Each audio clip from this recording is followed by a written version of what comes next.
I reside in a peaceful suburban area where daily life is stable and uneventful.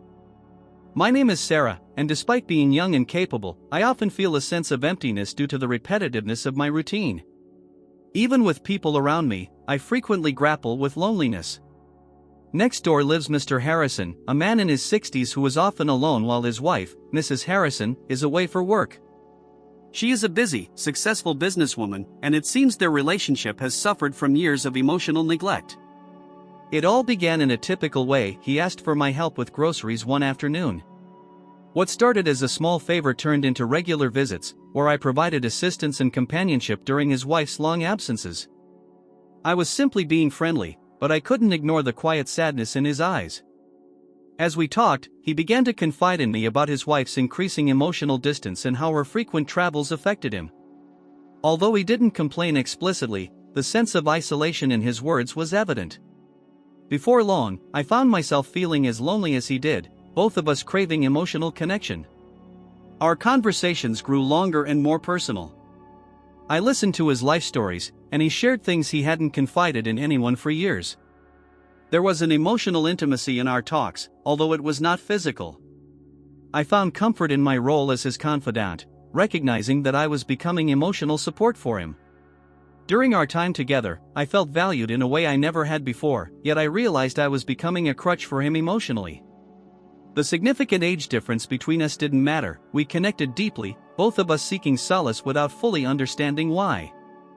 Something unspoken lingered between us, a palpable tension we both avoided naming. I noticed how Mr. Harrison would gaze at me a little longer than necessary and how he seemed genuinely happy in my presence. I missed him when we were apart and felt understood in ways I hadn't experienced before.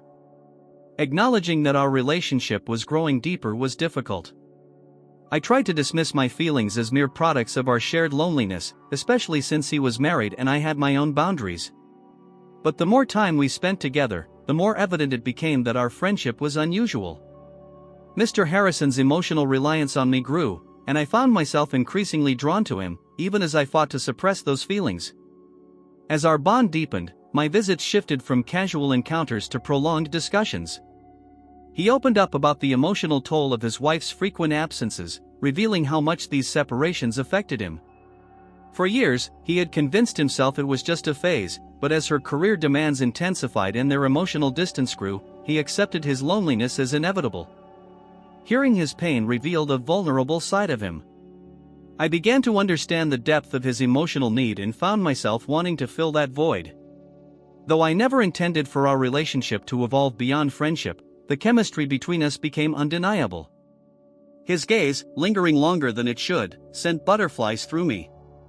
The atmosphere would shift whenever we were together, charged with an energy neither of us could ignore. I realized that I cared for him beyond mere friendship, and the thought of being the one who brought him comfort filled me with a mix of emotions. This realization forced me to confront my feelings. What started as an innocent effort to alleviate isolation was transforming into something far more complex. I couldn't disregard how I longed for him when we were apart or how my heart raced at the thought of him. I tried to convince myself it was just infatuation, a fleeting result of our emotional closeness. Yet, deep down, I knew it was more complicated than that. Mr. Harrison seemed to grapple with the same tension. I often caught the internal struggle reflected in his eyes, even though he refrained from putting it into words. Occasionally, he would withdraw, attempting to distance himself from the growing emotional entanglement.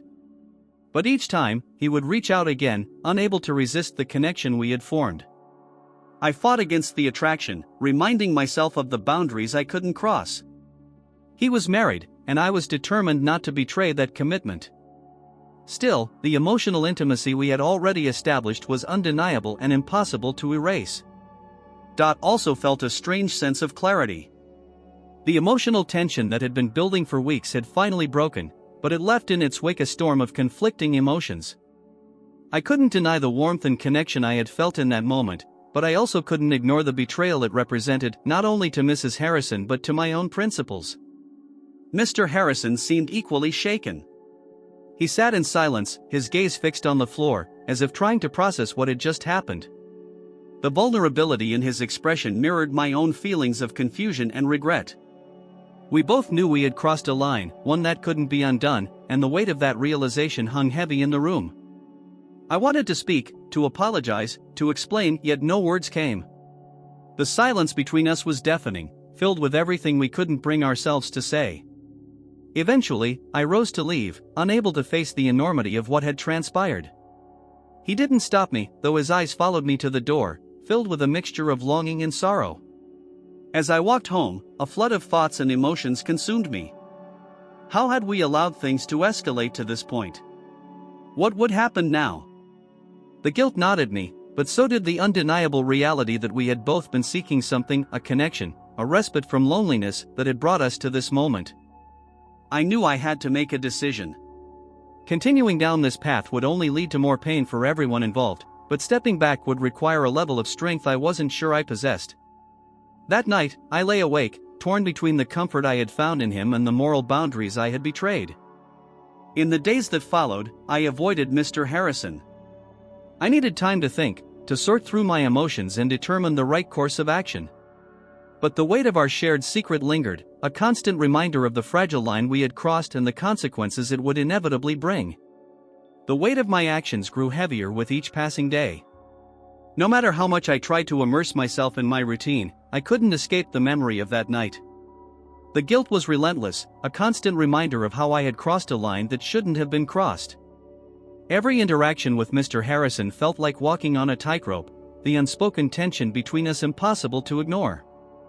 He seemed just as lost as I was, his demeanor subdued and his words measured. When our paths inevitably crossed, the air was thick with unspoken regret and confusion. I could see the turmoil in his eyes, the same inner battle I was fighting. Yet, despite everything, a part of me longed for the connection we had shared. It wasn't just the kiss, it was the emotional closeness, the understanding we found in one another. But I couldn't let that longing excuse what had happened. Mrs. Harrison would return soon, and the thought of facing her filled me with dread.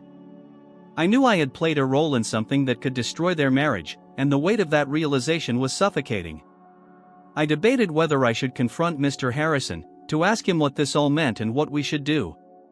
But every time I gathered the courage, fear held me back. What if he regretted everything and wanted to pretend it never happened? What if he didn't? The uncertainty kept me frozen, trapped in a limbo of my own making. In an attempt to reclaim some sense of normalcy, I threw myself into my daily tasks, hoping they would distract me. But it was futile. He occupied my thoughts, his presence lingering even when he wasn't around. My guilt and longing waged a war inside me, leaving me emotionally exhausted. One evening, as I sat alone in my home, I realized that I couldn't continue like this. Ignoring the situation wouldn't make it go away. I had to make a decision, not just for myself but for everyone involved. I resolved to confront Mr. Harrison and set boundaries, no matter how painful it might be. What happened between us couldn't happen again. It wasn't fair to Mrs. Harrison, to him, or to myself. I had to take responsibility for my actions and find a way to move forward, even if it meant walking away from the connection I had come to cherish. The next day, I found him in his garden, tending to the flowers with a quiet intensity. As I approached, he looked up, his expression a mixture of relief and apprehension. It was clear he had been thinking about our situation as much as I had. "Mr. Harrison," I began, my voice trembling, "we need to talk." He nodded, setting down his gardening tools. "I know," he said softly. In that moment, I knew this conversation wouldn't be easy, but it was necessary. It was time to face the consequences of our actions and decide what kind of people we wanted to be moving forward.